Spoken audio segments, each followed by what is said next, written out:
ആലുവ അദ്വൈതാശ്രമത്തിൽ കേരള സംസ്ഥാന സർവ്വവിജ്ഞാനകോശം ഇൻസ്റ്റിറ്റ്യൂട്ടിന്റെ നേതൃത്വത്തിൽ സർവ്വമത സമ്മേളനം സംഘടിപ്പിച്ചു.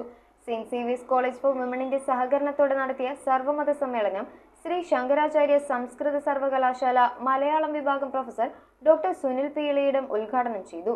സമ്മേളനത്തിൽ പ്രകാശനം ചെയ്ത വൈജ്ഞാനികം എന്ന ജേണൽ സ്വാമി ശുഭാംഗാനന്ദ ഏറ്റുവാങ്ങി. ആലുവ അദ്വൈതാശ്രമത്തിൽ വെച്ചാണ് സെന്റ് സേവിയേഴ്സ് കോളേജ് ഫോർ വിമണിന്റെ സഹകരണത്തോടെ സർവ്വമത സമ്മേളനം സംഘടിപ്പിച്ചത്. സമ്മേളനത്തിന്റെ ഉദ്ഘാടനം കാലടി ശ്രീ ശങ്കരാചാര്യ സംസ്കൃത സർവകലാശാല മലയാളം വിഭാഗം professor doctor Sunil P Ilayidam നിർവഹിച്ചു.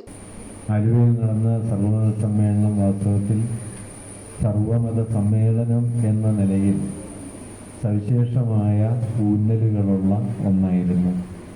ചിക്കാഗോ സമ്മേളനത്തിൽ നിന്ന് അതിന് അടിസ്ഥാനപരമായ വ്യത്യാസങ്ങളുണ്ടായിരുന്നു.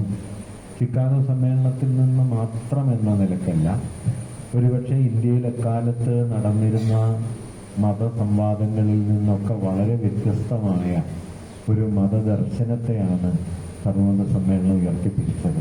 ശിവഗിരി മഠം Sreenarayana Dharmasangham trust general secretary Swami Subhangananda അധ്യക്ഷനായി. തുടർന്ന് സമ്മേളനത്തിൽ പ്രകാശനം ചെയ്ത വൈജ്ഞാനികം എന്ന ജേണൽ അദ്ദേഹം ഏറ്റുവാങ്ങി. Sarvavijnanakosam institute sub editor doctor Rekha R Nair സ്വാഗതവും പി പ്രദീപ് നന്ദിയും രേഖപ്പെടുത്തി. ചടങ്ങിൽ Sarvavijnanakosam institute director doctor Muse Mary George, Aluva Advaitashramam secretary Swami Dharma Chaitanya, Ernakulam ജില്ലാ library council secretary MR Surendran, saint Xavier's college for women Malayalam വിഭാഗം വകുപ്പ് അധ്യക്ഷ ഡോക്ടർ മരിയ പോൾ എന്നിവർ ആശംസകൾ അർപ്പിച്ച് സംസാരിച്ചു. News bureau, Aluva.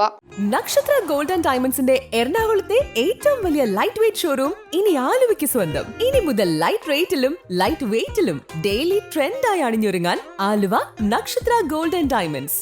എറണാകുളത്തെ ഏറ്റവും വലിയ ലൈറ്റ് വെയ്റ്റ് ഷോറൂം ഇനി ആലുവയ്ക്ക് സ്വന്തം.